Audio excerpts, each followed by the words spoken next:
মাখান্দি হালুয়া এটি পাকিস্তানের খুবই জনপ্রিয় একটি হালুয়া রেসিপি। আর এটি তৈরি করতে খুব বেশি উপকরণ লাগে না, আর খুব তাড়াতাড়ি কিন্তু তৈরি হয়ে যায় এই মজাদার হালুয়া রেসিপি। তো বন্ধুরা, চলো দেখে নাও কিভাবে এই হালুয়াটি তৈরি করলাম। আজকের রেসিপির জন্য এখানে নিয়েছি আমি 1 কাপ পরিমাণ সুজি। কেউ চাইলে আধা কাপ দিয়েও কিন্তু এটা তৈরি করতে পারবে, কেননা সুজির হালুয়াটা কিন্তু অনেকটাই বেড়ে যায়। এবার একই কাপের 2 কাপ পরিমাণ এখানে আমি নিয়ে নিচ্ছি লিকুইড দুধ। কেউ চাইলে এর মধ্যে কিন্তু গুঁড়ো দুধটাও পানি দিয়ে গুলিয়ে অ্যাড করে নিতে পারো, আবার চাইলে পানি দিয়েও কিন্তু এই সুজিটাকে ভিজিয়ে নিতে পারো। তবে লিকুইড দুধ দিয়ে করলে কিন্তু এই হালুয়ার স্বাদটা অনেক বেশি মজাদার হয়। তো দুধটা দিয়ে আমি একটু চামচ দিয়ে নেড়েচেড়ে একটু মিশিয়ে ঢাকনা দিয়ে ঢেকে রেখে দেবো প্রায় 20 মিনিটের জন্য।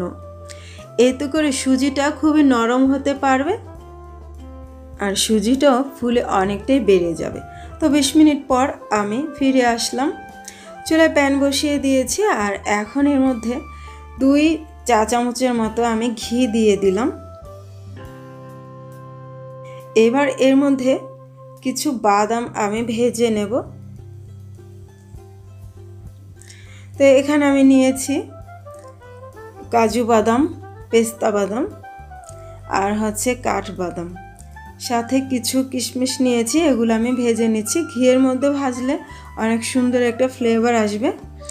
আরও কিছু বাদাম আমি কুচি করে নিয়েছি, এগুলো হালুয়ার মধ্যে আমি অ্যাড করব। তো প্রথমে গোটা বাদামগুলো আমি ভেজে নিচ্ছি। তো এখানে বাদামগুলো ভাজা হয়ে গেছে, দেখতে পাচ্ছ বন্ধুরা। এবার আমি নামিয়ে নিচ্ছি বাদামগুলো। এই তো সবগুলো বাদাম আমি ভেজে নামিয়ে নিলাম। এখন সেম প্যানের মধ্যে আমি দিয়ে দিচ্ছি আধা কাপ পরিমাণ ঘি। এবার এখানে আমি অ্যাড করে দিব আধা কাপ পরিমাণ সয়াবিন তেল। কেউ চাইলে কিন্তু 1 কাপ পরিমাণ ঘি দিয়ে করতে পারো, সেক্ষেত্রে কিন্তু হালুয়াটা অনেক বেশি টেস্টি হবে। আবার চাইলে 1 কাপ পরিমাণ তেল দিয়েও করতে পারো, তবে সেক্ষেত্রে খুব একটা টেস্ট হবে না। এবার এই ঘিটাকে গরম করে নেব, আর গরম হওয়ার সাথে সাথে এর মধ্যে আমি অ্যাড করে দিচ্ছি 1 কাপ পরিমাণ চিনি। চিনিটা কম বা বেশি দেওয়া যাবে, চাইলে আরও কিছুটা চিনি দেওয়া যাবে। এবার চিনিটাকে অল্প আঁচে রেখে গলিয়ে নেব নেড়ে চেড়ে। এ পর্যায়ে চুলার আঁচটা কোনোভাবেই কিন্তু বাড়ানো যাবে না, এতে করে খুব তাড়াতাড়ি কিন্তু চিনিটা পুড়ে যাবে আর কালো হয়ে যাবে। সেক্ষেত্রে কিন্তু হালুয়াটা একদমই ভালো লাগবে না খেতে। তো দেখতে পাচ্ছ বেশ কিছুক্ষণ আমি অল্প আঁচে জাল করে নিয়েছি, আর এখন কিন্তু চিনিটা সম্পূর্ণ গলে গেছে আর সামান্য ক্যারামেল কালার এসে গেছে।